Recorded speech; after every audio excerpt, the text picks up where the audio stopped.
Oh, hold on, hold that thought.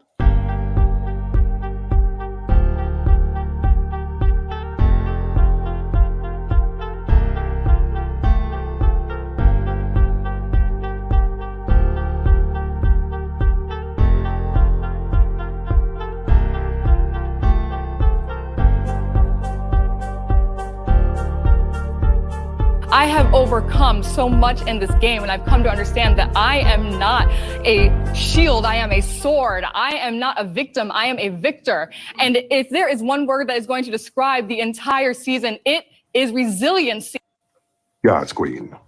Yes, that is right. It is Sunday, September 25th, 2022, and we just finished the finale of Big Brother 24, a Week 12 recap analysis here on Super Mader Brothers Podcasting. I'm Dave Mader, joined with Jaemeel Robinson to talk about this season, talk about this 2-hour finale that we just paid witness to. Lots to break down. Jaemeel, you won this draft, and you plucked victory away from me, as I had Monty in this draft tonight. You had Tellar. And you ultimately take this one, but it was a bit of I guess you call it a bit of an upset, or you could also look at it as just Monty did the wrong move here and should have taken actually Turner to the end. He read the situation wrong. I think that you could also just say that the season is really a season about Tellar more than anything else, and lots to talk about. But yes. Lots to talk about. America's favorite player, also historic. Tellar is also America's favorite player. Never happened before. You know why that happened, right? I feel like they were like, "There's no way we can't not give it to her." So no. I think Kyle got the next set of votes, and they're like, "There's no way in hell we're gonna give him the money." They were not gonna give that man money. I was shocked they even said he was part of the top 3. No. I would see that. I would definitely see that. I thought it was a bit like, oh, Kyle's in the top 3. That's kind of. We got Sam here. He's saying Alyssa's for BB second chances. Okay, maybe. Would you like to see Alyssa play again?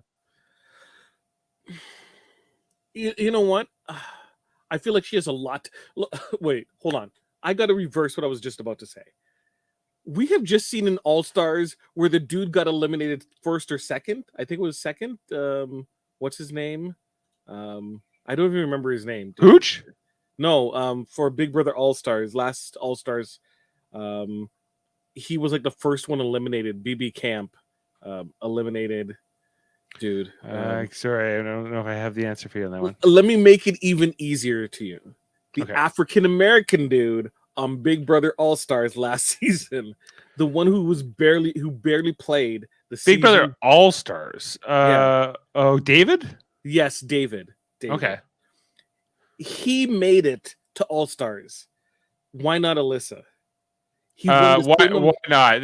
They're about. I say Alyssa has more qualifications. More qualifications. She spent more time in the house and she's made an actual jury vote before. Yeah. Angela Greenleaf, who has commented in the past, says she will not watch next season. Worst ever. She's not happy with this result. I'd like to understand unpack that for us, Angela, and why is that? I think this was actually a really good season of Big Brother. I think that when you think about like the Sam saying great finale, great season and story, and I agree. I think that that this is. We're going to remember like sort of the ups and downs of Tellar. Like Jaemeel, as you had Tellar in this draft from the beginning, you were riding this roller coaster with her in some ways, as following her success or failure in the game. Ultimately, she wins this game. How do you want to sum up Tellar as a winner of Big Brother, not just 24, but in general? So one of the things about Big Brother is how you left people feeling, right? And what is your story? What story are you telling, right? Same thing with Survivor, right? If you can get to final tribal, right, and you can change their minds, you've won the game, right? That is a competition to itself. And the fact that they put this person there who they knew could kill a speech and they gave her an opportunity to speak, that is... she did. Oh my gosh. I felt bad for Monty. And I think I've been pretty fair this entire season about Tellar, right? In terms of her ups and downs and her warts and all. Right? I agree, yeah. And I feel like the momentum of the season was really up until she won HOH. I think she was on a really good pace, and after that period, Monty did a lot of great stuff for himself. And I think sometimes you do a little bit too much, and he did one move too many. And unfortunately, he put himself in a position where he was in a verbal battle, Machine Gun Kelly versus Eminem. And Right. Eminem just murdered this man on the mic. I feel bad for Monty, regardless of how I feel about his actual character. If we're looking at what he has done this season, right? I think he should have won. I'm happy I won because I drafted Taylor. But, right? If we're doing an equation, A plus B equals C, right? Monty did a great job in terms of his social game and reducing his social threat, winning competitions, and taking himself to the end. You know what? Like I have Monty in this draft, and I'm okay with him losing this season. Like I should be saltier about having lost this. I'm not. I feel like Monty was a boring Big Brother player. I think he was immature at times. I think he looked like a fool in like the Thursday episode we just watched. We skipped the Friday episode. We didn't cover that one, but the part 1 of the HOH or whatever, right? Or at least the start of it and whatever recap they did. But post Michael, what did he do socially? Right? Monty? Monty. Did Brittany feel good about Monty? Did Alyssa feel good about Monty? Not enough to vote for him, right? Like in the end here. Like, so no, I think Monty does not deserve this much credit. I think he was a decent player. I think he was loyal, a good alliance member, but I think ultimately like Taylor deserved to beat him here in the end. And I think it was sort of like the fact that it was 8-1. Is that how this ended up? It was 8-1. Oh, yeah, it's like, how do you argue with that? Like people who don't even like Taylor, like Indy voted for Taylor, like it was kind of a slam dunk, and let's talk about this speech here that Taylor gave, because we played a little bit of here, but like, listen, okay, got 2 clips here. I have bled out the most in this game, but I have bandaged myself together every single time and gotten up and continued to fight. I have been falsely accused and unjustly accused of using someone's mental health as a piece in this game. I've been called the B word so many more times in this house than I have in my real life. Not to mention, there was an attempted all-white alliance formed, and I had to sit on the block, was left on the block next to the person who tried to form that alliance. I was like, ooh, does CBS know that this was gonna come up? Because they're like, I could just see all the execs are like, yeah, we had moved past Kyle's apology tour. We could just like add the past. I wonder in like future seasons, like when they recap this show, is that speech gonna get a little bit pruning, if you know what I mean? I could see that. I think it was important to leave in, and I think it was a point that if anything, I thought like that's maybe going to resonate with the jury. Like, do you think that everyone in this jury tonight knew they were going to vote for Taylor coming in, or do you think that like they were swayed by her speech here, which I think was good? Or how do you think they got to this Taylor vote 8-1? Because I thought everything like in the Dr. Will segment and everything else was leading to me like Monty seems to be the favorite, and like I think Taylor's got the uphill battle to try to get the votes. I think you're absolutely right. And it was just so kind of weird. Like the only people I knew for sure that Taylor had in their pocket for definitely was Jasmine and Joseph. My gosh, their faces when she was doing her speech was like they were gonna throw roses at the screen. Like Joseph was beaming. I'm like, come on. I think CBS kind of preps people to like be as neutral as possible in terms of the facial reaction. Like I was expecting a little like, like testify kind of thing going up. I don't know. Alyssa, Turner, I think Kyle certainly. Indy was not a fan of Taylor. And I think once Indy got some time away and a lot of people like Joseph spent a lot of time talking about Taylor, I think like he did a lot of jury management on behalf of Taylor. Definitely. Speaking of the jury, yeah, like so, and the lone juror here to vote for Monty is Turner. Yeah, which makes the sense. Last member to join, so that you see this sometimes where he's not really in the loop on the other discussions. He's just voted based on what he knows, which he just came out of the game 10 seconds ago. So I thought he was going to vote for Taylor. I honestly that was where I was going. I was shocked that Terrence voted for Taylor. Yeah, that really surprised me. And once I saw Terrence, I think she knew too. I think she knew once she had Terrence vote that it was over, like that she was going to win. And then I thought like, wow, even like Indy, everybody except for Turner, who I don't think was against voting for Taylor per se. He just felt like he was closer with Monty, and he was not bitter with Monty based on him being cut here in the finals. And then voting for I understand why he voted for Monty. Monty bested him and earned his respect. They had a two-person agreement. I think Taylor would have voted for Monty as well if she was eliminated. She was definitely not going to vote for Turner, regardless of how she felt about Monty. So, right. Okay. So ultimately, you win this draft here tonight. Let's. Where do you want to go to next in this episode? Because do you want to go back to the beginning, or did you like the first part of this the final HOH, the sausage endurance one?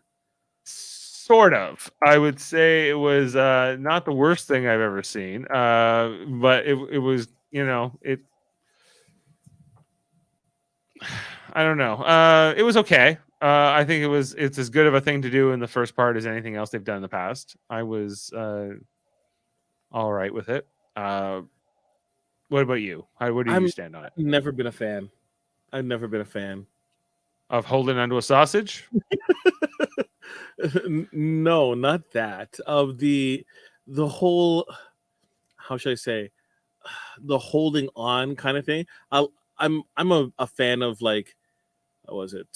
The jumping over something for a long period of time and seeing if you can keep with it. The sausage thing, I feel is kind of tough, especially for people with different arm lengths.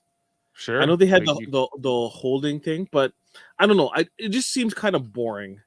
Were you surprised that Turner won this? No, I think this was right up Turner's alley. This was a great comp for him. Yeah. Galen Johnson wants to know who won the fan favorite. Supposedly Taylor did, but I personally I know she got the most popular vote, but hasn't in the past. If you win Big Brother, you do not get fan favorite. The next, you never, even in Survivor, you see this always is the same trend. But tonight, Taylor wins both. Unprecedented. Which is why I think that Kyle won second place. And who was the other one they mentioned? Michael was also mentioned here. Yeah. Yeah. Michael's going to be like people complain. Michael's going to be fine. Okay. Michael's going to be more than fine. There it is. Yeah. But it was in the envelope, guys. Sure. Sure. You could just as easily have 3 different envelopes. That's an official envelope. Oh, yes. That's how it works. Yes. The lawyers of was it Ernst & Young were the ones who were keeping close tabs and tabulated the votes. Yes, they get the same people who do the Oscars and do a bag up job there. Sure. They walked into CBS studios with like a suitcase handcuffed to their representative. Let's talk about part 2 of this HOH tonight quickly. It sucked. This sucked. I hated this. It was boring. It just ate up so much time in the episode. I didn't like it a little bit. It's so stupid. Yeah. Oh my gosh. I don't need to see that. Like, this was just like, I'm like, they need to shake this up. They need to find something better to do in this stage of the final HOH. Then, like, let's just, this is just production masturbatory sort of like nonsense. It's just like, let's relive our season by like bringing on all these cool word marks of our competitions, but like, it doesn't, I can't follow along. There was certainly nothing to this edit that led me to believe that Monty and Taylor were going to be anything different. They weren't. They ended up being like, what, 30 seconds between the two of them here? It was 6:41 versus 7:06. Yeah. Like, it's just like, like Monty had his approach. I just want to see if they're gonna, I'm just looking for the frame here. Sorry. No problem. Where they put up And the all it time. could be like the difference in times could be just that Monty weighs more, so when he propels himself, he goes faster across as opposed to just kind of. I was 2 seconds off. This is damn close, really. Yeah. Yeah, and so, but like, I don't know, like, I don't know what they can do. They just don't do this. I don't know what. Brittany was not going to win any of those competitions.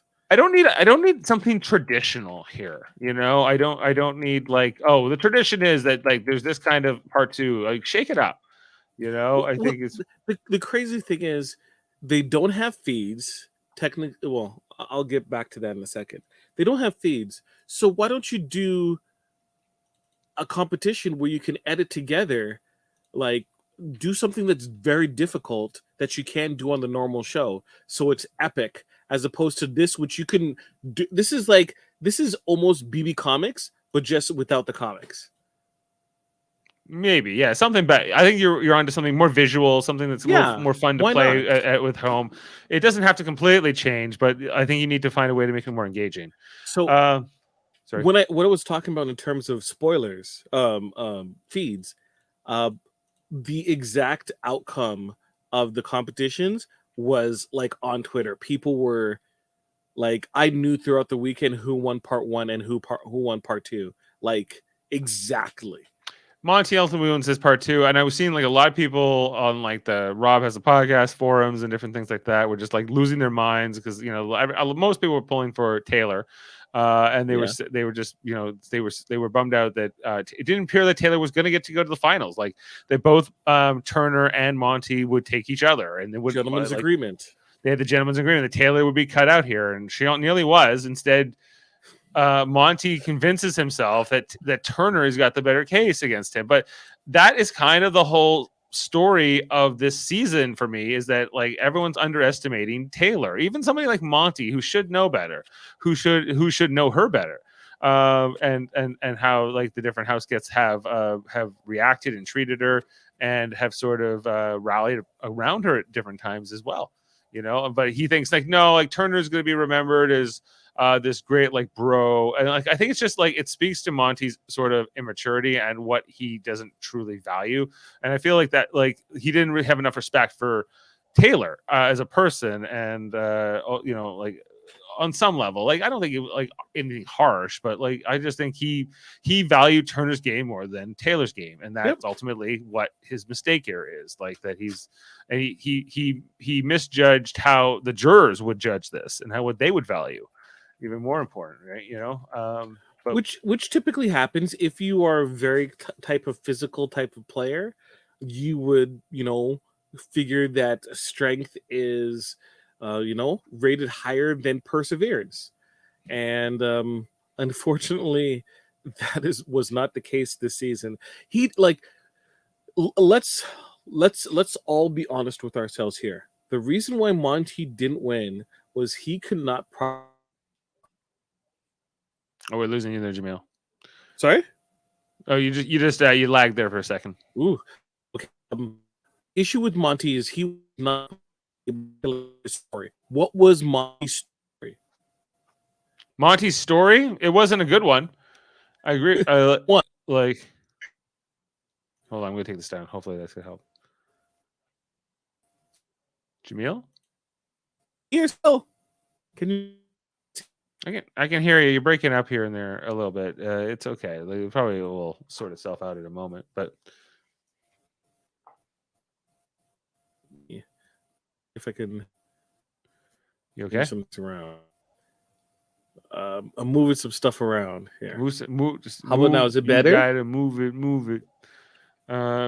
You're okay now. You're doing better. I can. Okay. You seem to be steady. All right. I don't have a story outside of he just won, right? He took out Michael. Did he express that enough in his thing? I didn't feel so. The accomplishment. He didn't talk about how he pivoted when Dire Fest happened, right? He didn't really put emphasis as to the journey. There was no journey that was really presented, and unfortunately, Taylor had a story. There was no sizzle to Monty, right? There was nothing that made you want to vote for him, right? Like there was like, yeah, like maybe I won competitions at the right times, or maybe I was able to cut Michael at the right time, and that's all fine and good. And I'm not saying Monty wouldn't have been a deserving winner per se, but like I think ultimately when the jury was left with this choice here between Taylor and Monty, I think like it just like what is the ultimate motivation for a juror? Most of the time, it's like, what do I want this experience to mean? How do I want this vote to reflect my experience? And how do I want that, what the story of the season to be? Taylor, I think it's just the way more interesting thing versus Monty. Be like, okay, well, Monty was like this kind of nice guy who kind of was in the majority alliance and kind of did all the right things mostly, and without screwing up too bad. He's and he was sort of a safe choice, not a non-rejectional one, but not a sexy one. Like not an appealing one. Like, oh, okay, I'm gonna get behind this. This will be exciting. And let's get to that part of the episode where it was the Dr. Will jury segment. I always love this because Dr. Will never a juror, but always the greatest counselor of jurors in the history of Big Brother. Did you enjoy this, Jaemeel? I wanted people to be a little bit more angry with each other, and so I didn't get that which was rather unfortunate. No, there's no yelling, no name calling. Michael supposedly getting into a fight with Terrence. Yeah, like Jerry Springer style. That would have been something if Michael and Terrence had gotten into it. I do find it always interesting how they always pair Kyle and Alyssa up in all of these sit downs. Like they're always there. They are right. They are right next to each other. Yeah. Yeah. With Brittany there. I guess it's just interesting how, because it's not like, I don't know, maybe they were thinking boy girl kind of. Maybe. The main thing I was taking from this jury segment was like Michael was definitely loving just this he was like, I'm with Dr. Will. And I am going to love every minute of this. I am going to soak the hell out of this. I'm going to have it up. There's a foreman of this jury who's going to help sway it. And based on everything I was seeing in this segment, I felt like he's like behind Monty. He was like really pushing for Monty in this segment. Something changes where he decides, no, Taylor's who ultimately I want to get behind, or I don't know, like, but it seems like at least at one point when Brittany came into the jury, that they, he would say like, Monty, we should really have a hard look at Monty. Monty is responsible for getting me out, not Turner. He was more even arguing against Turner than against Taylor than anything else in this part. Well, his issue with Turner was not taking responsibility in terms of how things panned out, right? He was just a little too wishy-washy. And once again, we're back to Josh Martinez versus Paul, where Paul was not taking credit for the moves he was making, and Josh was spilling all the tea. So when it came time to be, everyone turned around and credited Josh for stuff. When was he responsible? Do you agree with what Michael said about Turner here in this segment? I got the clip. Turner would literally fall asleep during strategy meetings for the leftovers. He didn't contribute. But if I know that I'm locked in, I'm just going to sit back and chill because I'm safe beyond safe. I'm chilling. You're a passenger. And who is defending him? Terrence, who was a big nothing burger. He had 1 week of power, only 1 week of power. And how did it set him up? Big nothing burger. He was DJ Showtime? DJ Showtime or Snow Time. Snow time. He's got Yes. he's got ice in his veins. You know, Got ice in his veins. Yeah. it's everything's going on there with Terrence. He's the greatest. He's Yeah. the greatest. He's You know the who's greatest. not coming back for another Big Brother thing? Terrence. Terrence is never coming back. Between him and Alyssa, I think Alyssa has got a better chance of playing again. A definite lock. There's a redemption arc. What is the story for Showtime? There's no redemption. He'd have to have like had some kind of an arc, but he really didn't. Like He never connected with anyone really in the entire game.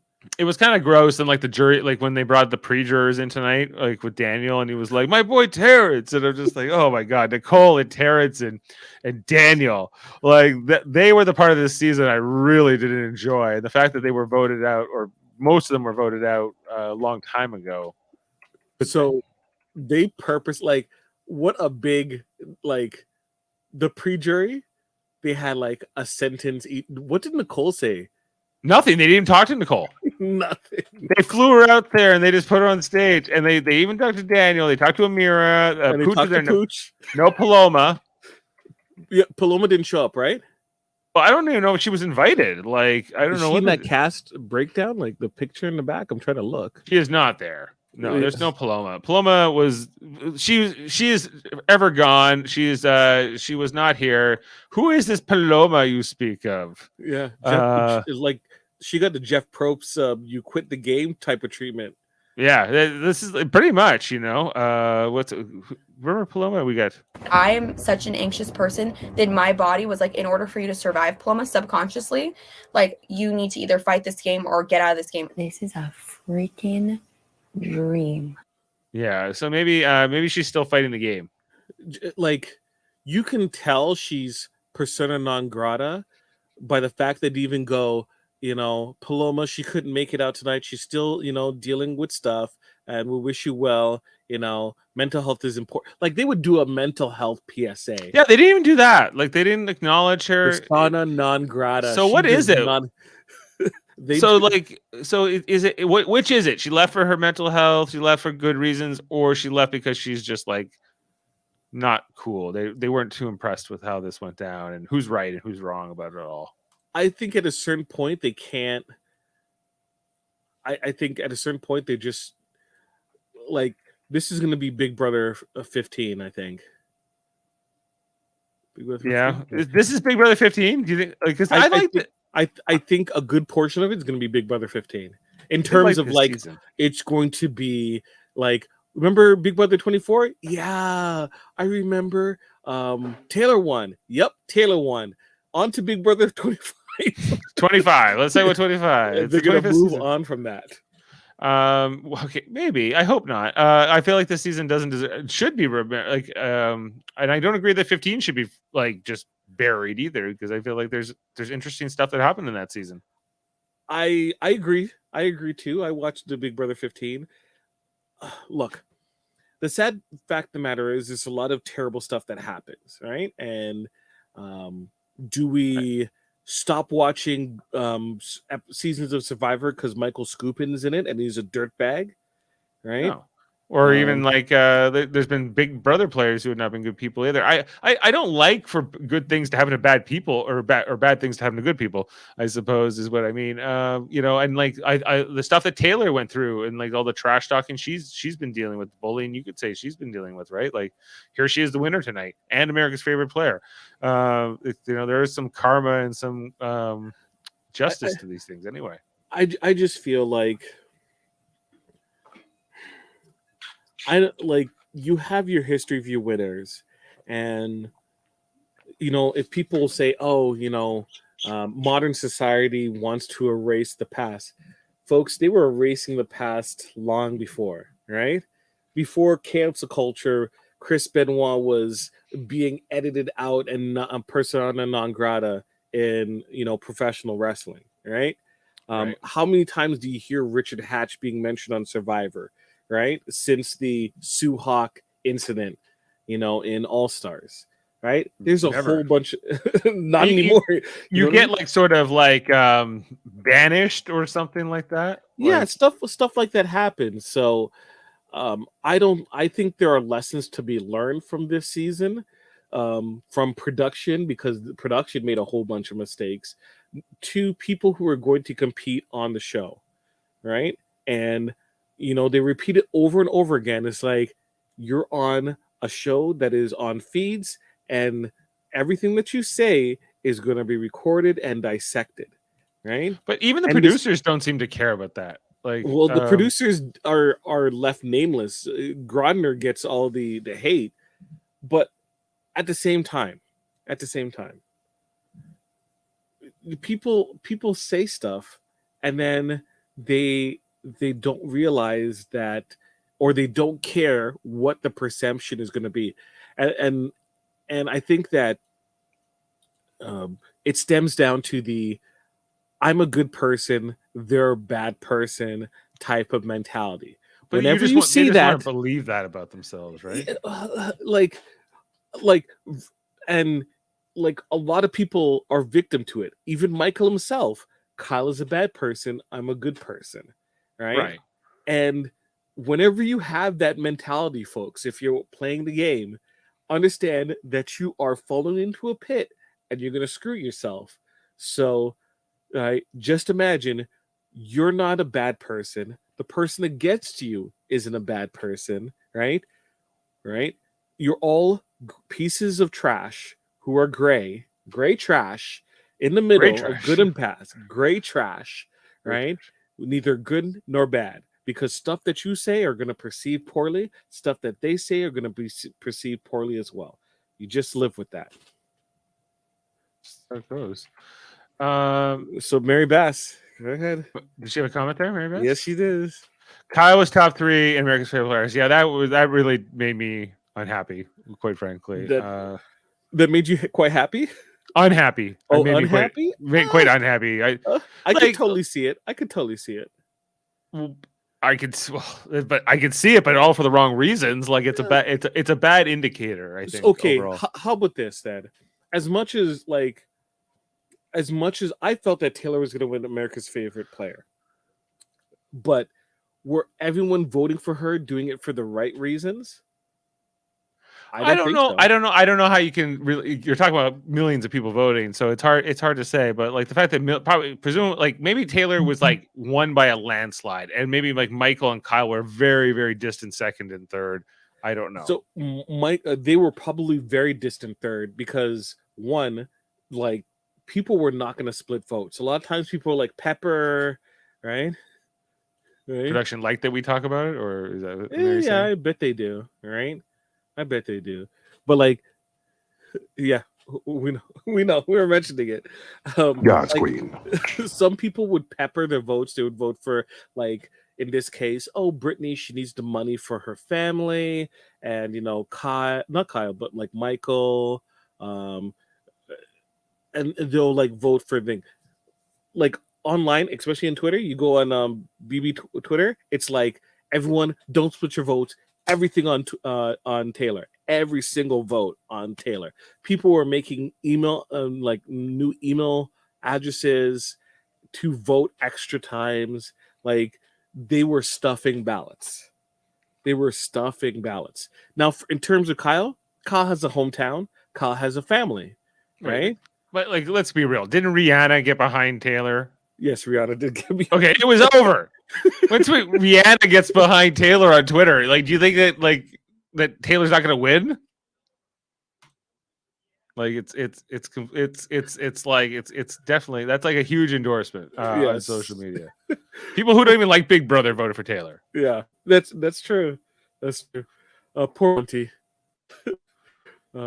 Yeah. Did you someone else? Yeah.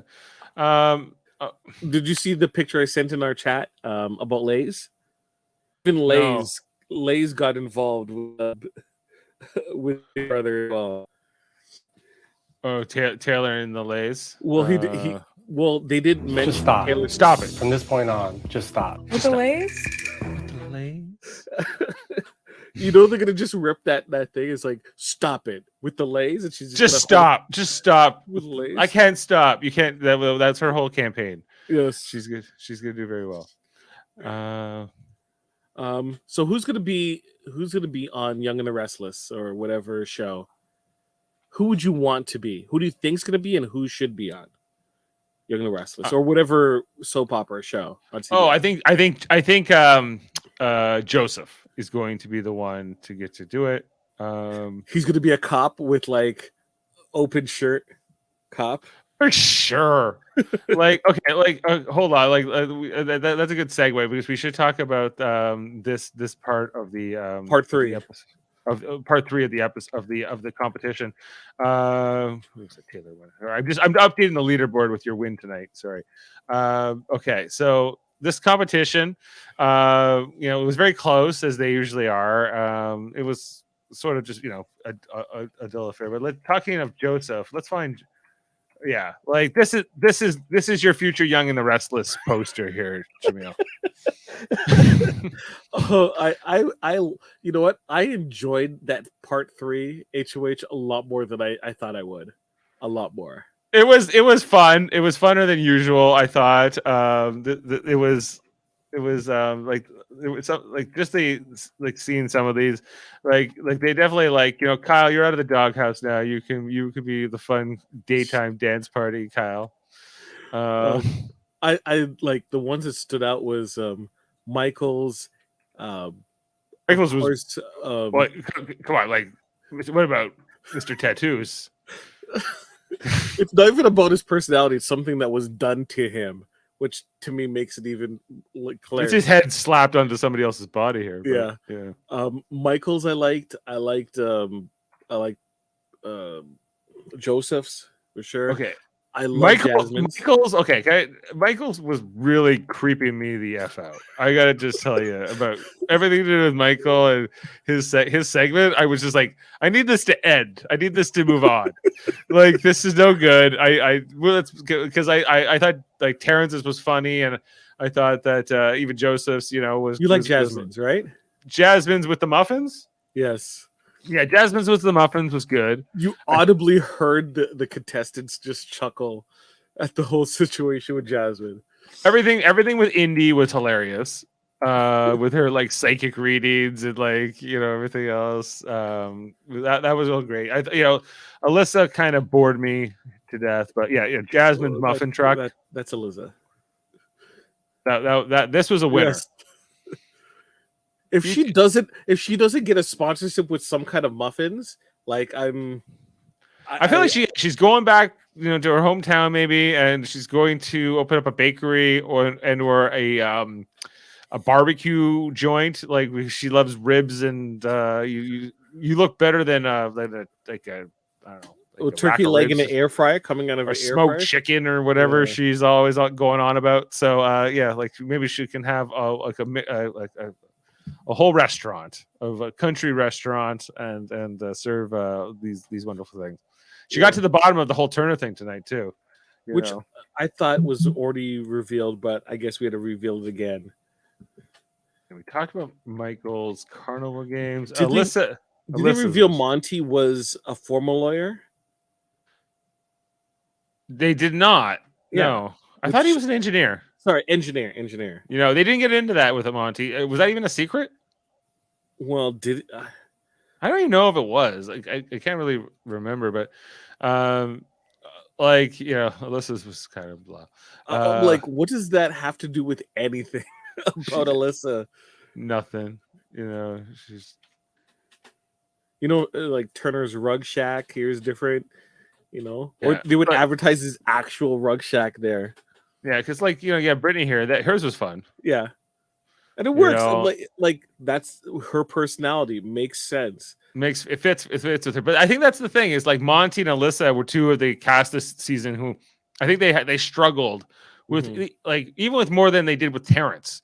With what are you about? What is it interesting about? Like the biggest thing they could figure out with Alyssa was that she thinks that London is in France, and that she's just going to lead into I'm an idiot, and that's just. What was Alyssa's occupation?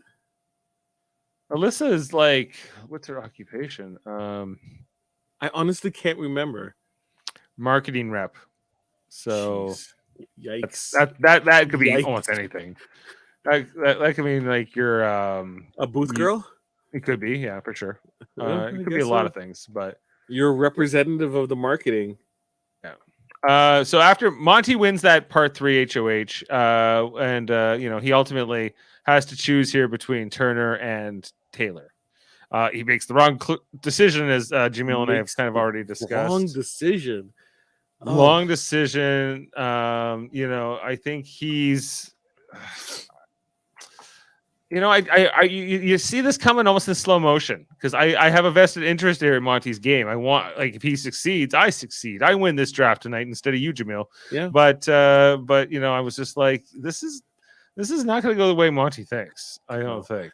Like, I'm like, okay, Monty. I'm like, if Monty's smart, he's not going to take Taylor. And then when he chose Taylor, I'm like, oh my gosh, I won this draft. You knew? Yeah, I knew, because it like, dude, why would you do that to yourself? Why? I wouldn't, like, it's like taking Michael. Why I took Michael? It's like, no, don't take Michael, right? Brittany, Alyssa were the goats, right? Obviously. But I think he just thought that, like, he should have seen more how much, like, Turner would be considered sort of a lazy, sort of uninvolved player.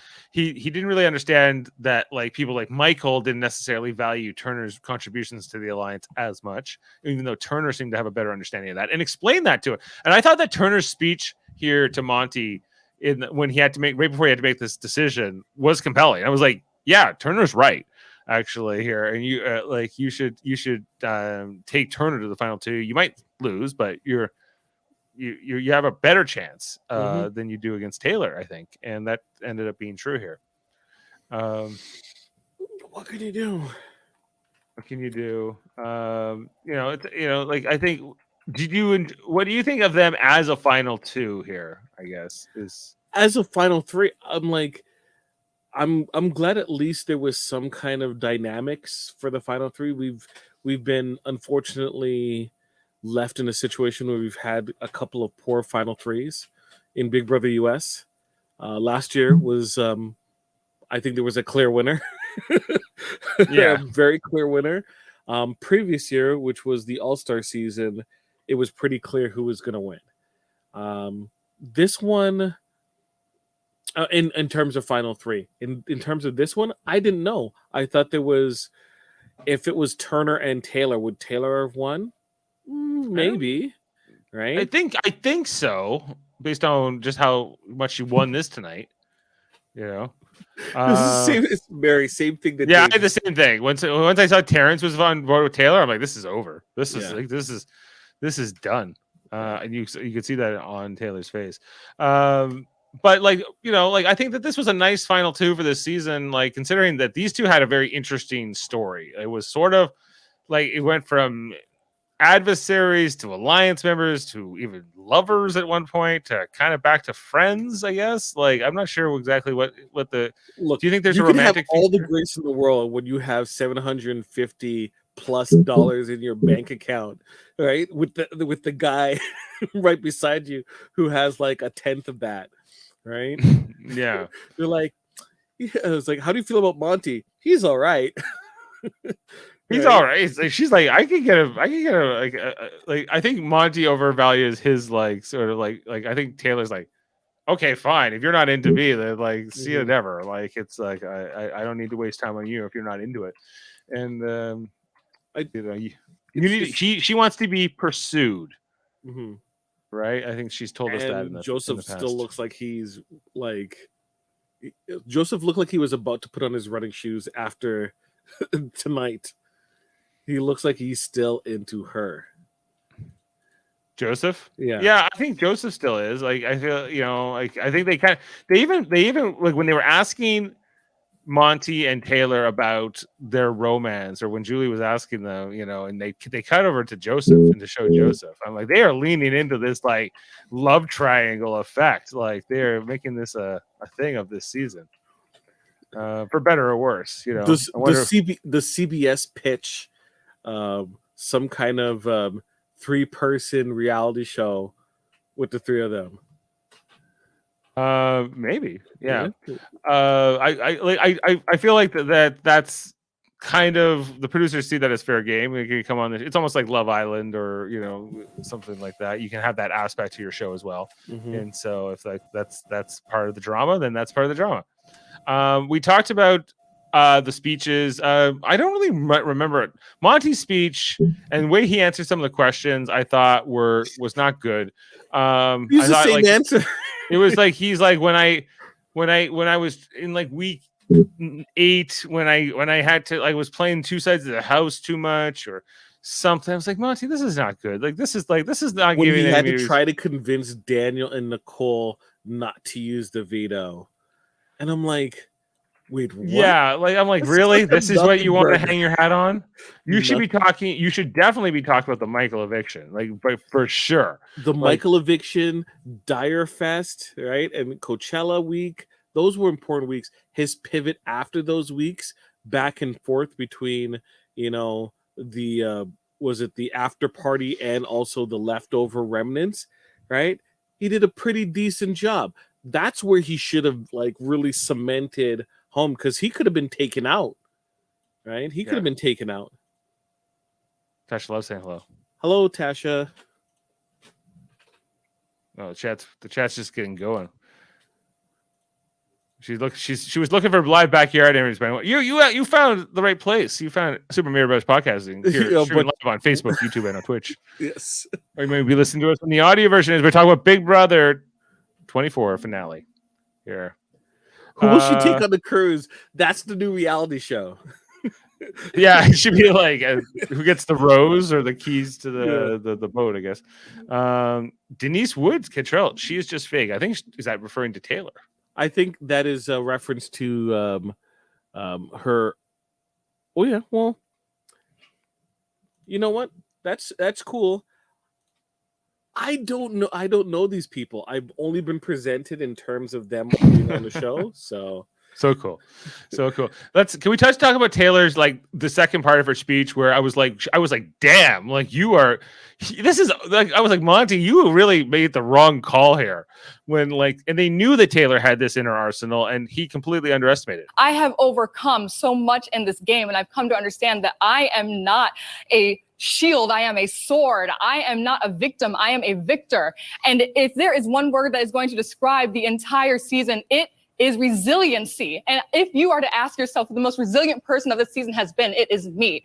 We can have the same Big Brother wins that we've had in the past, but I am challenging you, jury members. I thought I would humbly ask you for your vote, but I'm challenging all of you to decide what type of winner you want to have this year. Do we want the same thing where we see evictions and comp wins be the path to success? Or do we want a winner where we choose resiliency, we choose persistence as the reason to win this game? I have never given up on myself, and I refuse to do it tonight when I'm sitting next to such a strong competitor. That's a rats and snakes, folks.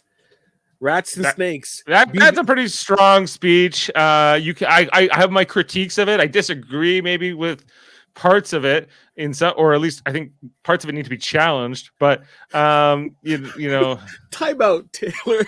I want to challenge you on what you just said. Well, just do we want a different season where we reward comp wins and evictions? I'm like, oh, then what? What do you want to reward?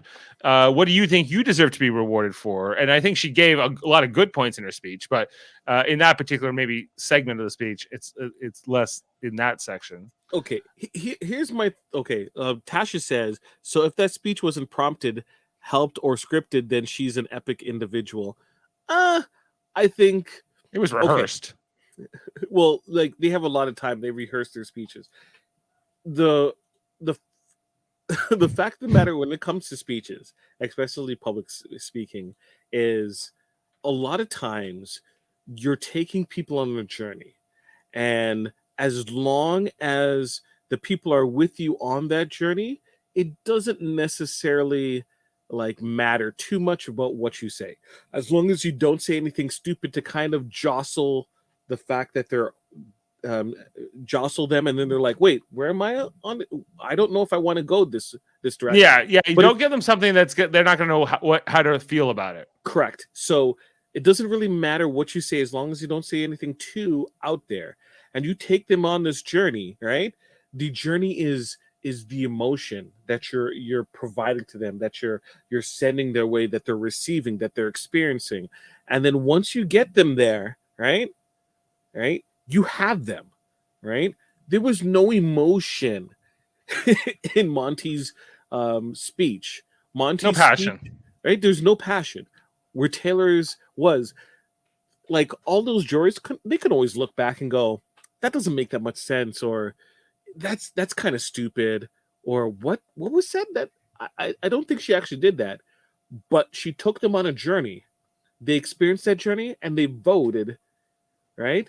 Mhm. These people don't think, like, we've seen this jury, right? Outside of Michael, right? who's actually a logical thinker. They are an emotional group of individuals. You grab them and take them on an emotional journey, you have them. She had them. Yeah, she did. And like, I think like this is right after those speeches, right after those questions. I think Monty's maybe starting to sink in at this particular time index in the episode, roughly an hour and a half into the episode, if you count commercials, you know. Cool. And We got another. Tasha has something to say. all right, Right? Monty was more observant and articulate with Dennis. Dennis' speech show tonight makes you wonder if it truly is. It isn't necessarily rigged. It is, Monty is not that type of person to to have speeches. Also, Taylor got a lot of experiences doing speeches, even on this season, with the amount of time she was on the block. So, and like, like Monty should have known specifically that Taylor had this type of speech in her, because from what we were told, the veto speech for when she was on the block with Kyle was like really epic, and people were disappointed that we never saw it on television. yeah, that's what Mary's saying. Do you feel like this will be like when Paul and Josh, like a Paul, will this be looked at as a Paul and Josh final? I don't think so, because I don't think Monty is like a much more deserving winner than Taylor. Like, I think that with Paul and Josh, I think you can kind of say that Paul was the more like credible winner. You could look at it like at who was it? What, Tyler and Casey, right? Like when Casey won, like, you know, the Tyler was considered more of the flashier, sort of more of a fan favorite in terms of like who you root for. Casey a bit more of a, I think, more similar to Monty's game, just like a loyal Alliance member who, you know, happened to win that season, though. You know, Well, she had the better, you know, catchphrase with "Let's go," your favorite. Let's go. Let's go. Like that, her catchphrases, and like I think Casey's a nice enough person, and like she was good at competitions and things, but like I kind of understand why that, like there was more subtle reasons why she won that season over Tyler. If you think about like Paul and Nicole Franzel, even in that season, with Paul and Josh, I think people wanted Paul to. He had such a stranglehold on that season, and a lot of people had felt a certain type of way, especially with the fact that he got like a free pass for the first couple of weeks, and you know, when I think they were trying to stick it to Paul too, right? By the time it got to that point, so I don't think they were trying to stick it to Monty per se, right? I didn't. Let's read out what Tasha said. Casey Casey had the personality of a glass of water. Yeah, Casey wasn't the best. Well, a nice enough person, but not a fun TV character. Yeah. You know, and so let's talk. Okay, so that was like in terms of the speeches and everything else. But then we got like the jury. Like we talked about how they didn't talk to Nicole. They did talk to Pooch. They talked to Amira. They talked to Daniel. I thought Daniel's was cringe. I was just like, Daniel had like a pre-party. He was at someone's house prior to the Big Brother event. Do you want to know whose house he was at? yes. I'll tell you who he was with too. Members of the Cookout were there at this house. Okay. And people are not happy the fact that it was at this house with the Cookout. So they're looking bad at, well, not necessarily they're mad at Daniel, they're mad at the members of the Cookout who was there. And the person they were at was Todrick's. Celebrity Big Brother Todrick. Yeah. Oh, not Todrick. Yep. Like, Where's a Todrick slam? Let's go with like a random Todrick. Todd is doing all our dirty work for us. Yeah. Tasha I says cannot that cook, but I love to stir the pot. Stirs the pot with the cookout. Tasha says, I saw that Julie skipped over Nicole despite the cameras being on her and ready for a question. That could be a variety of reasons. And Time? It could be time. And also, production could not like Nicole. Yeah, I get that. I got that. That's definitely a possibility. I have no evidence to refute it. They definitely like Pooch. They gave him lots of time. Julie was, he was very charming. I wish we had a longer run here with Pooch, but I understand why he was taken out when he was. Tasha says, or it could be because Nicole was big old bully. You know what, Tasha? I also heard that Nicole is 41 years old. Interesting fact. It's the first Did time you know heard that? it. Did you know that? I think I knew that, but I think I forgot. Okay, she's 41 years old. If you didn't know. All right, so Daniel got to go to a Todrick / cookout event prior to this. He talks about Terrence in his little segment here. I was like, no more Daniel. That blah. There's a part here where bring back Frenchie. Big back Frenchie. Second chance on Frenchie. Yeah. There's a whole thing where Turner admits to the muffin thing with Jasmine. Nothing burger. Nothing burger. It's kind of over now. Quote Cesarino, nothing burger. Right. What about Alyssa? What about Alyssa and the cider? Did we get that revelation? No, we didn't. I feel like that could have been part of this finale. It's almost like they ran out of that. Woo! Florida. Yeah. Florida. Wait, Tasha has important news. I don't know if you're aware. LOL. Nicole is a 41-year-old woman. I didn't know that. What? What? Wow. 41. 41. That's 2 years older than me. Wow. What the heck? You learn something new every day. Yeah. Every day. The reading of the votes. I think that this is kind of the moment where it's like Terrence is. They read that Terrence is voted for Taylor, and it's over. It's like, oh damn, I lost. Yeah, and she knows she's won. Yeah. And he's like, and I shouldn't have broken up with her, or I should have tried to walk out of this house as a couple. I locked myself into. Yeah. Oh my gosh. I'm not going on that cruise either. Oh no. Oh damn. And then she wins. And good for her. She was super. This is a quick shot here, where you know what?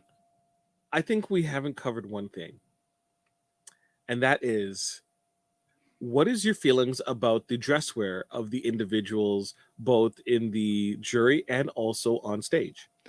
I think that Taylor's outfit's great. I think that Monty's is fine. It's a bit casual for a finale night. Is he planning a trip to Miami afterwards? Possibly. He's more of a Latin kind of a guy. I think he moves his hips and does the dips. That's only he could samba. One thing we did, the other thing we didn't cover was that normally when you win, you walk out the main doors, right? But that's not what happens here. Is they walk out this other hallway. Sorry, before we go any further, Asha, pretty old spokeswoman, yeah. That's true. Brittany does go to Old Navy. Mira look at her. Can I get another glance, Mira? And a Mira glance? Sure. Give me a second. Because I don't remember what Mira was wearing. Oh my gosh! I thought she looked nice. I thought she was fine. That's more of a Tony Braxton type of look there. Stripper. What's wrong with Tony Braxton? No stripper. I would agree. Tony Braxton's no stripper. Tony Braxton's no stripper. Jasmine looked nice. Surprise. I disagree. I think that Jasmine's. Let's bring up Jasmine. Okay, let me get Jasmine's look like some kind of It didn't know if it wanted to be a pantsuit or a dress. It couldn't decide. It was all over the place. Pantsuit or dress? Maybe I'm misremembering. Like, I didn't mind. I think that Brittany dressed according to her personality and style, which you can take it however you want regarding that. I've been, I think from day one, I have certain feelings about how Turner dresses and that stupid hat he always wears, right? I think it looks stupid. I've never been a fan of it. I don't imagine Michael was wearing anything too spectacular. I thought he looked better during the Dr. Will segment than tonight. Joseph already dresses very well, but it's kind of unfair because Joseph is such a built, well-looking guy that he practically just wears a shirt and it sits on him pretty well. Here's one shot of this is from the the backside, and then see if I can get one here of there's. I'll just take it down. So I'm not the issue. Yeah, I can understand that. It's got like it's got one leg that's like a dress and the other that's like a pant, and then like it's all pink, and then I don't know. I would say no. I would if I was on the red carpet. That wasn't one of the hits of the night. Tasha says that Kyle looks like a Mormon. Like he's gonna go door to door. Kyle looks like he is a Mormon, or he's a Reformed Mormon, lapsed Mormon, I believe. The all black outfit, I think that's more. That's it's not a funeral. Okay, I think you should have a little bit more color.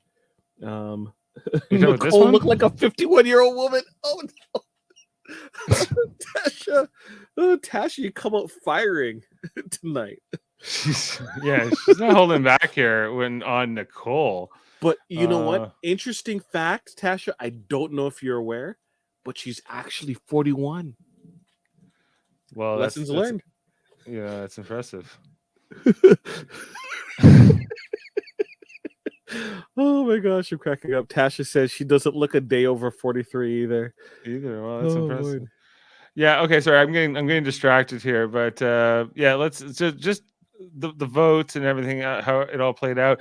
Can we go back to just where we were? I was looking for a shot of Nicole, wasn't I? You were looking for a shot. They barely showed her like from anything close up. Like they panned over to her one point when they were talking to Daniel, I think. I think production did not like her at all, right? And that's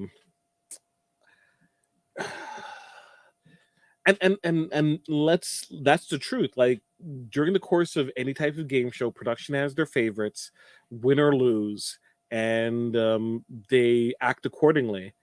And like previously, when I was on a game show years and years ago, I had a conversation as I was leaving the studio with a person in production, Chuck.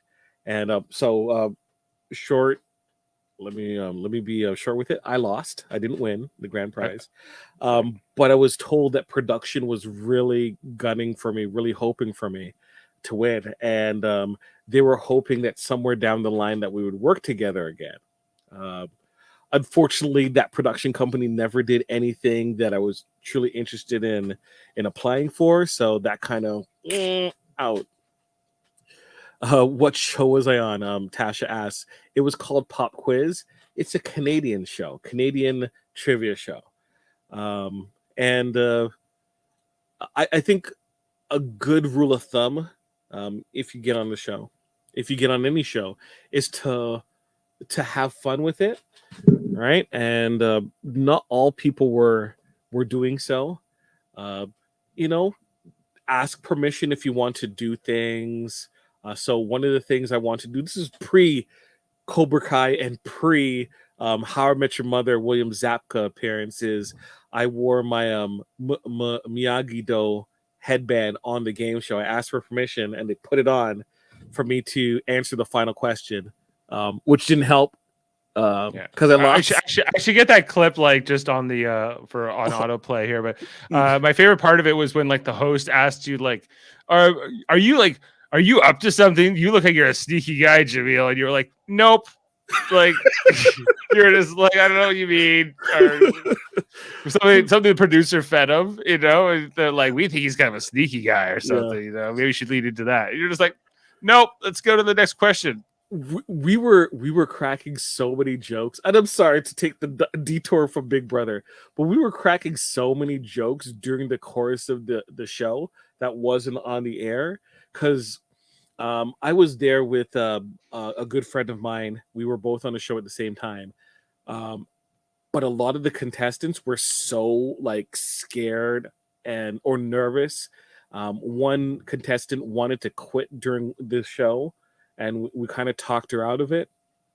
So we were like really gung-ho about like the entire experience. Sure, we wanted to win, but like why not have fun at the same time, right? As long as you don't disrupt production, right? So you play ball with production, you know, they're gonna someone's always got to ruin it, is what Tasha says. Yeah. Well, the ruining part was I didn't win because you know, I had big eyes and a small stomach.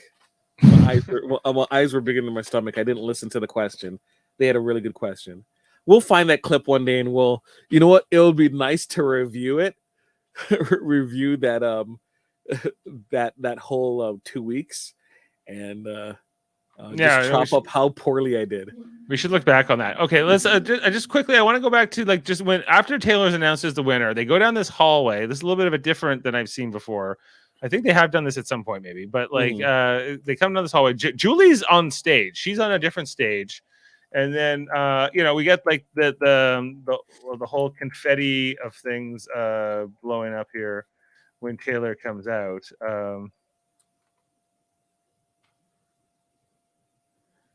Tasha mentions that she almost missed a step. Almost. Yeah, she on the going into that hallway. Yeah, she almost bit it. Yeah, for sure. And then she comes out here. It was nice to have like a live audience again, or at least people cheering on some level. Did you know like she hugs Terrence here. Now the hug here with Daniel was very notable, I thought, because Daniel like it's like she's like, hello Daniel, and then it's like bye. It's just like it was like the bare minimum that Taylor will do, right? You know, she's got $750,000. It was like, I'll hug you. $800,000 $800,000 or something like that. Corrected. Yeah, live audience was great. Very nice to have that energy back. Nice to see like family members come up on stage for Taylor at the end. Dave, did Julie hug anyone? Julie was on the separate stage. She never comes out with them. So like it was in. I don't know why they did it that way, but that's how they chose to roll it out here. Also notable, Nicole goes out of her way to hug Taylor. And really talk to Taylor quite like going into the commercial break quite a bit. Tell Twitter to ease up on me, please. Yeah, like I feel like Nicole's like they love you and they hate me. Can you please help me? I need your help right now. This has been like how many months? Just refresh my memory here. July was when it started. So. Nicole was voted out on day 30. Today was day 82. So she's been out for 52 days. Oof, right. And Taylor's popularity has only been kind of growing, or as the season's been going. So they're going to Vegas this week, right? It's typically Vegas. Yeah. Right. Usually the Canadian and American Big Brother alumni go to Vegas together. So I wonder, is anyone going to hit New York City? Hopefully they do it during, in a couple weeks. That would be cool. That'll be cool, especially because I'm going to be in New York. Tasha says the cold uniform monopolized Taylor's time. Too long of a chat on air. She just ran up and was like, do you know I'm 41? Did you? You know what? I'm not look. When that stuff happens, you're not paying attention about like TV. You're just kind of like, oh, it's good to see you. We haven't had a chance to talk or anything like that. Or, you spent all this time away and then you have to look back at what you did and what you said, and then how they played. You kind of want to, this person, right? Even if you're not necessarily best of friends, you still want to chat. So I can understand that. Yeah. Afterwards, we also get the reveal here that all these votes went to Taylor. Even Indy, who what did I have a quote here from Indy from the episode? What was it? He doesn't take life serious. Like nothing is really serious to him. Yeah, that's her talking about Turner. Turner, yeah. Yeah. And then when Taylor gave Indy a compliment concerning her dress, and they're like, that was great too. Yeah. There's also like a cruise here coming this way. Princess. The cruise. It was like a princess cruise together for 2. Yeah, and they'll go ooh, ah. That outfit for Turner, G-bus, dude. Oh. Yeah, like that outfit for Turner. No. Over Turner? Yeah, that's it's not much of a it's not much of a finale outfit. This is it's not much of any type of outfit. Yeah. Everyone has their own expression and style. I guess. But Michael, dude, you look so much better during the Dr. Will session. I think Kyle looks bad. Kyle with those sneakers and that outfit doesn't look good. It's like Amira's is different, but it's fine. Indy is being Indy. Joseph, I think, looks good. I think that Which came from work, it looks like. Monty's headed to the Hawaiian Islands for work with Tom Selleck on Magnum PI. It's an eclectic crew. It's what did you think of Terrence's orange hat tonight, Jaemeel? I already told you I hate the man and his stupid hats. But you hate some of his hats more than other hats. Hit the hat off. Yeah. Mary's saying, did you all know the cookout dressed in blue? Yes, Michigan blue for Taylor. It was a sign. It was to show support for Taylor. Yeah. Oh, interesting. Yep. Okay. Pooch came from work. And there was Tasha also says, no, I do not consent to Amira's outfit. Like now that I'm looking at her standing up, it is a bit different. It like the top reminds me of like a Taylor Braxton type of thing. It just looks kind of floppy on her. You know what I mean? It just kind of I think that you would wear something that I don't think that dress is for her. Yeah, I don't think it's great. I don't hate it either. It's like it's kind of it's fine. I don't have a strong feelings on it. They were all in agreement rooting for Taylor. Yeah. Mary Bass knows what we're talking about. I think she's talking about this Amira. You know what we're talking about. Amira, I thought like Taylor gave a huge hug to Amira when she sees her as well. So there was like what? But at that point, why be mad? You won. Right? Oh, I get it. Isn't the greatest revenge against your quote unquote enemies is winning? Yes. I know that feeling because I won the draft this year. You won the draft. Okay, that's a good segue. Let's just quickly talk about it. So, you won the draft. You did take Taylor 3rd overall. Now, to be fair, I didn't get to pick in this draft until 8. Yep. And I took Monty at 8, and I nearly won this. So I think I deserve at least an honorable mention. But that number 1 pick by Jane got to final 3. Turner, Turner was a good season. I thought he put a valiant effort in all things, but I also, think that Taylor was sort of the more fitting story of this season. So I'm probably going to the next couple of days re-listen to our draft episode, our cast assessment. Yes, and kind of relive the top 3. Because there were people who were taken high. Well, not even that bad. Like the highest person, is Pooch. Was Pooch with Daryl at 5.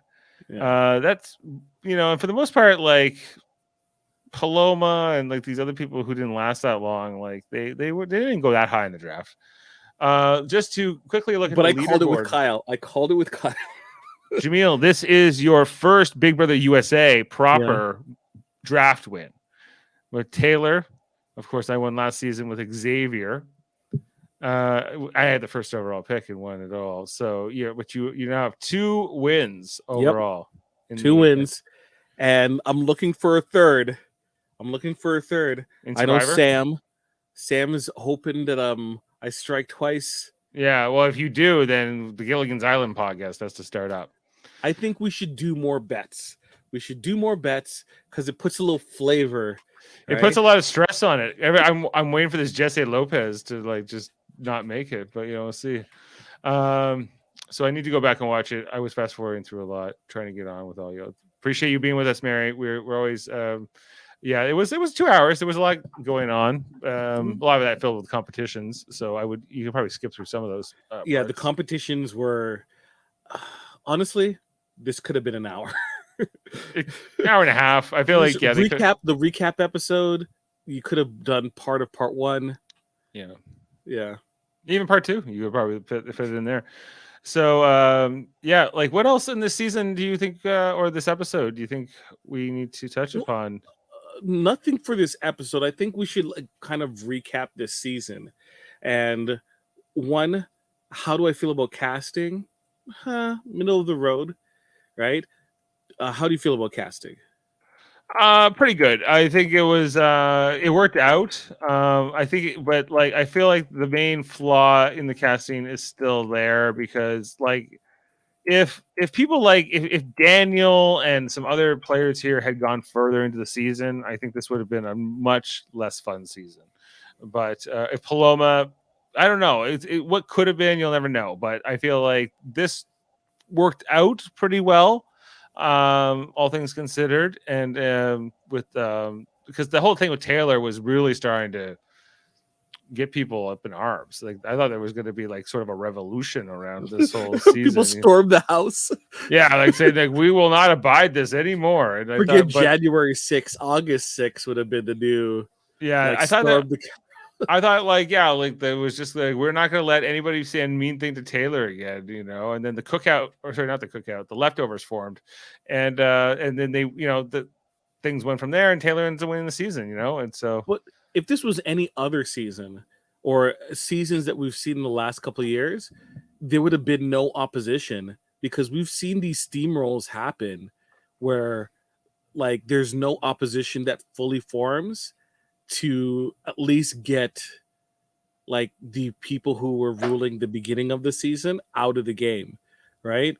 The commission and the committee just like there was no opposition whatsoever. They just like, and even if the cookout wasn't successful, the fact that we had a little bit of intrigue for a period of time, right, was great. And even the cookout, not the cookout, sorry, the leftovers had their own comeuppance with the after party, even if it was for like a week or two, right? The kind of back and forth a little bit, that's great. That's what we want to see. We don't want to see a steamroll at all. All right. And I don't think we got that. We did, right? Like all things worked out here, but there's always the potential for things to go amazing or disastrous, just depending on a couple competition wins, And we've seen different archetypes also, come to the forefront. The geeky, nerdy person in Michael, comp beast, where typically the comp beast is the big, strong, bulky, rugged dude. So let's see. Tasha says, casting was great. I liked everybody. Paloma would have made a totally different game. She was a Tasmanian devil with nonstop energy. I think she's got a good point there. I feel like it would have been interesting to see. Like I thought the same thing about Paloma. I didn't think she. I think she would have burned out pre-jury, no matter what. But I think that she could have gone for a few more weeks and really created some interesting tension. She did in the short time she was there, the 8 days that she was in this game. She did quite have an impact. Some of it very negative, but I think that adds to sort of the drama of the season, which is what you're kind of looking for. Ultimately, you want conflict on some level. You know, you don't want. I'm don't not want saying everyone that, to like each other. yeah, it does, I don't need everyone to like each other. In fact, that's not really the point, you know. But it doesn't mean I want to see somebody like treated cruelly either, you know, necessarily. Okay, so and here's like Julie kind of looming over like Big Brother, you know, like this is 1984 here to finish it out. So she would hug the cookout, but she doesn't hug the contestants from this show. Does she not like season 24? I think you have to come back. You know, she doesn't do it. I don't know. I don't really know what the reason was here, because she obviously was with Turner earlier, and then Turner was ushered off that stage and brought to this stage. So I don't know if this is a COVID thing or what, but anyway, I think we can wrap the close the book on Big Brother 24 though, Jaemeel. Overall, I liked it. I thought it was good. I've really 12-week journey with you and Jeff and myself. You know, we didn't do every single episode of this podcast. I think we only missed 3 episodes. I think we only missed a few. I think, what does it say here? We did 31 podcasts this season. So you know, not too bad. Final questions. I wonder if Julie realized she was on camera when she hugged the cookout. That cut pretty quickly. Maybe she didn't. Maybe we don't know. Maybe it's like she just can't be shown hugging people on camera. Yes. I don't know. I don't know what the deal is there. Jaemeel, Big Brother 25 announced it has been picked up. Do you think it will be any kind of a returning season, or do you expect a new cast? I think that Big Brother should follow the Hunger Games format, and you have a quarter quell. A quarter quell. That's a very good. You know, so bring back like all winners, basically. It doesn't need to be. It could be a stipulation or whatever. It's a specific theme season. It could be, you know, I don't want to say pairs, because pairs is just. But like, just think about it's 25 is an important landmark. Tasha asks, "Do you all do Survivor commentary?" That is an excellent segue, because. Yes, we do. This is what it takes on Survivor.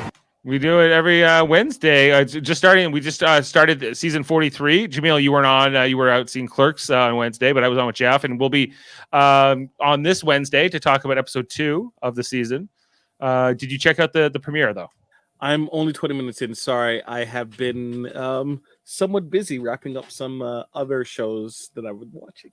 Of course, I've been watching it. I will be watching it, and I will be commenting on our first episode.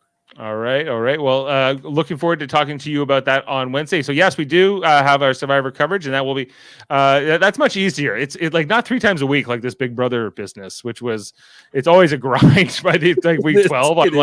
I'm like, are we done yet? But here, Survivor is like Wednesdays. It's like, oh, this is fun. This is only an hour. Like it's like, you know, it's edited much more, and there's no feeds to talk about. So for me, because I'm usually the thank you, Tasha. Tasha says, I will subscribe. I like you very much. Like you both very much. Thank you. Greatly appreciated. Anyone else who likes us, please subscribe. It's greatly appreciated. Yes, subscribe, like. It means a lot to us. Yes. When it comes to the live feed details, I do a lot of recapping in terms of like trying to summarize it as best I can. I spend too much time on Twitter, ridiculous amounts of time on Twitter and Reddit, listening to other shows and watching whatever I can in terms of streams. It's harder to watch streams in Canada because the US, they geo-block a lot of it, so I have to finagle all the ways to get the bootlegs. Those live feed bootlegs. And like I a lot of this podcast is because I don't follow the feeds really that much at all. And so like I watch the show, I come at this podcast from a casual viewing audience point of view, and then I'm like, I think Monty's playing a good game. And then Jameel's like, no, if you knew what was going on in the feeds, you would know that Monty's game is mixed at best. And then he breaks that down for us in the podcast. Appreciate all the work you do on that, Jaemeel.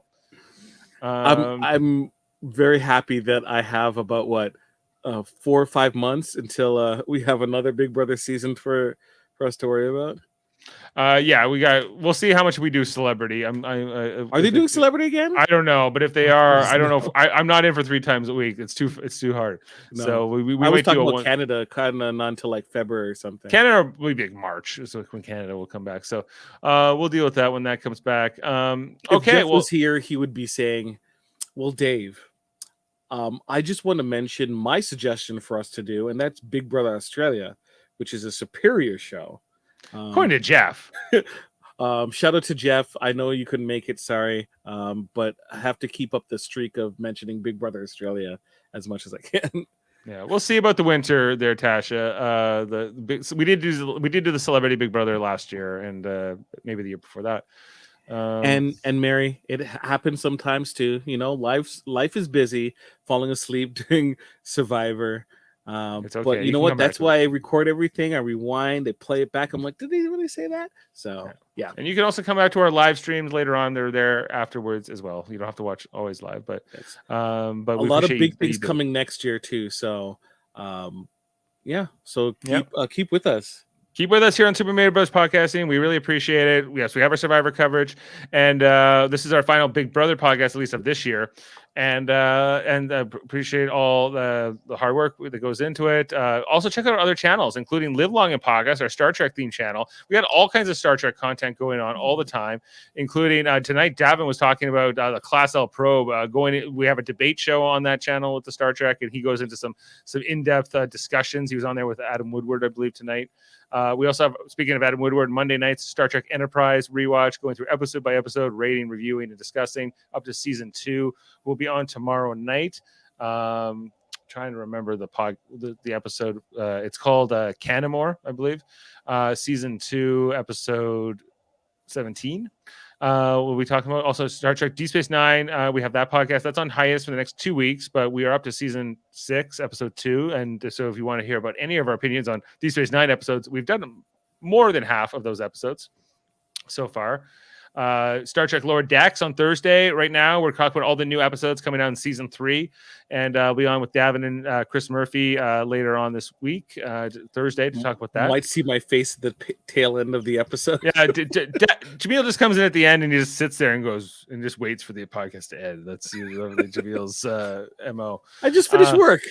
I know, yeah, it's just great. It's like Jameel's here; he has nothing to say about this episode, and so check that out on Thursdays. We have our Star Trek Radio Theater, which we did not long ago, called the Space Hippies episode, "The Way to Eden" from Star Trek the original series. That was a lot of fun. Doing script reads. Davan Skelhorn was on the guitar. It was amazing. You should check that out if you have not already, or check out the edited version to come. And Davan's got all kinds of locutors of Trek podcasts coming out all the time, different discussions, intellectual debates on Live Long and Podcast. Trivial Debates, our ongoing series where we have a host, 3 contestants. We argue about movies, TV, sports, and more. Davan hosted the one on September 18th with Chris Seymour, Amy Mader, and Mott competing. You should definitely be checking that out, because this is all part of what the Super Mader Brothers podcasting like to call the United Federation of Podcasts. You can't help yourself. I can't help myself. I even make it big sometimes. That's right. The United Federation of Podcasts. Another member show is the Graphics History Podcast with Andre. You should check that with. Davan gave me notes to say. I should have those. Read Davan's notes now too. Yeah, I haven't memorized them yet, so that's part of the problem. The Graphics History Podcast. I can maybe take this down. If my chat ever were to load up, but it's a comic book podcast by Andre. It's a comic interview podcast. Yes. Yeah.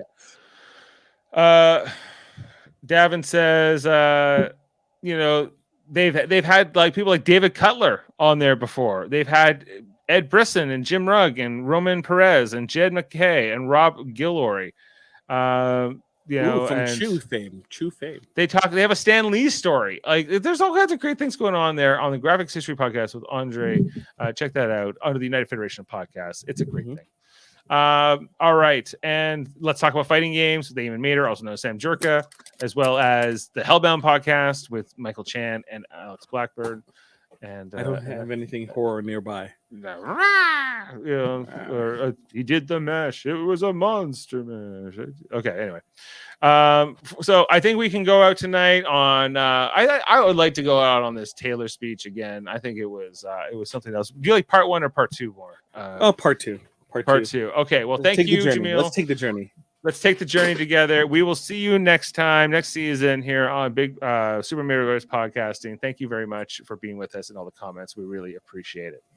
I have overcome so much in this game, and I've come to understand that I am not a shield. I am a sword. I am not a victim. I am a victor. And if there is one word that is going to describe the entire season, it is resiliency. And if you are to ask yourself who the most resilient person of this season has been, it is me. We can have the same Big Brother wins that we've had in the past, but I am challenging you, jury members. I thought I would humbly ask you for your vote, but I'm challenging all of you to decide what type of winner you want to have this year. Do we want the same thing where we see evictions and comp wins be the path to success? Or do we want a winner where we choose resiliency, we choose persistence as the reason to win this game? I have never given up on myself, and I refuse to do it tonight when I'm sitting next to such a strong competitor. Godsqueen.